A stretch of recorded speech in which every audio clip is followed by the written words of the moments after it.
catholique, l'autre fois j'ai pris cette croix et j'ai mis un skate dedans. Donc j'ai surfé sur la croix. C'est passé chez Barthès sur la chaîne Le Quotidien. Et en fait, la chaîne Le Quotidien, ils font des montages à leur sauce. Par exemple, si tu dis je suis content de vous voir, ils vont mettre que je suis con. Et après, ils font un montage pour faire rire les gens. Alors, il faut faire très attention à cette presse corrompue. Et j'ai surtout pas voulu faire de blasphème en roulant sur la planche. J'avais juste mis avant, j'avais dit avant, je veux surtout pas faire de blasphème. Je veux juste montrer une nouvelle image de Jésus. Arrêter de le voir toujours dans la souffrance avec des clous dans les mains et dans les pieds et de le voir enfin en résurrection. Et là, je me suis mis sur la planche et j'ai surfé comme si je surfais avec les éléments pour montrer l'image de la résurrection qui n'est pas donnée dans la religion catholique. Depuis 2000 ans, on montre la souffrance. Et il faut enfin qu'on essaye de monter un cran qui est enfin la résurrection, la joie, la paix, etc., qui n'est plus exprimée dans la religion et qui n'a rien fait pour nous depuis 2000 ans. Le pourquoi du comment, de faire évoluer un peu les choses. Elles sont très bien, mais évoluons et ne restons pas encore dans ce passé où il y a eu des morts au nom de Jésus. Les catholiques ont fait de la division entre les catholiques et les protestants. Il y a eu des guerres et du sang. Il faut sortir de ça et montrer Jésus dans la résurrection qui n'est jamais exprimée et pas assez exprimée dans l'Église. Elle voit toujours Jésus dans la souffrance. Et là-haut, il me dit non, montre-moi dans la paix et la joie. Voilà. La presse, disons, liée à TF1, elle est corrompue, hein, c'est tout, quoi. Comme beaucoup. Donc,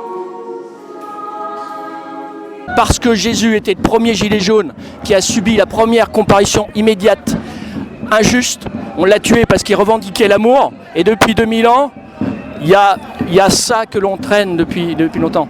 Et il faut vraiment savoir aussi que j'avais dit des choses importantes pour les Gilets jaunes. J'ai dit on est là, après presque 2 ans, on est encore là et on montre, malgré la division qu'ils font, malgré les 2000 personnes Gilets jaunes qui sont en prison, on tient le coup et on est là.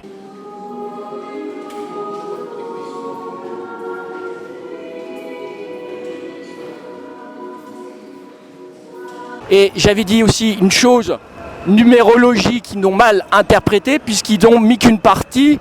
J'avais dit au départ, chose qu'ils n'ont pas mis, depuis le premier acte, le 17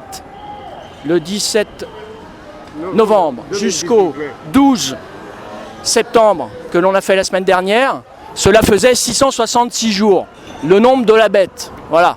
Donc il faut savoir que ces dates qui sont faites, elles sont aussi faites par le gouvernement. Et je disais qu'il faut avoir le décodeur pour savoir qui sont les vrais parce qu'il y a des infiltrés. Voilà, ici.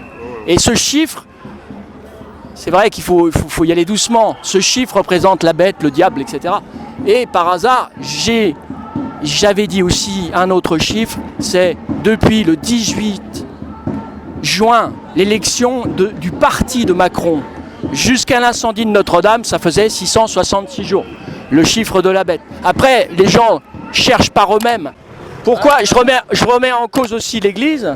Parce que l'Église a signé avec le gouvernement.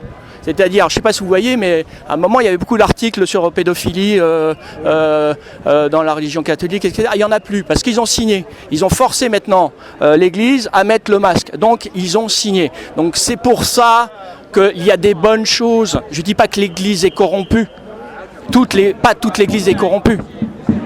Mais je dis qu'au milieu de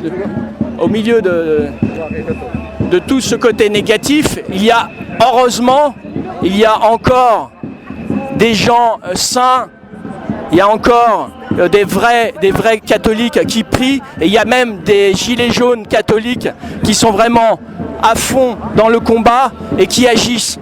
Chose que l'Église ne fait pas depuis 2000 ans, elle reste un peu à l'écart et ne fait rien pour les pauvres réellement. Ils ne sont pas avec nous. Et c'est ça qu'il faut remettre en cause aujourd'hui.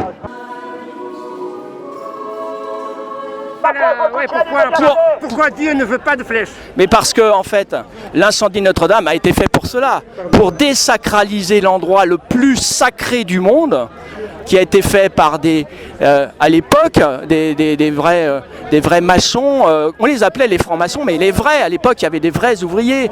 Ça a été fait par des alchimistes. C'est l'endroit le plus parfait de Paris. Et là, ils veulent carrément désacraliser l'endroit. À la place d'une croix, mettre une flèche. Et la flèche peut être mal interprétée par certains. Il faut rester...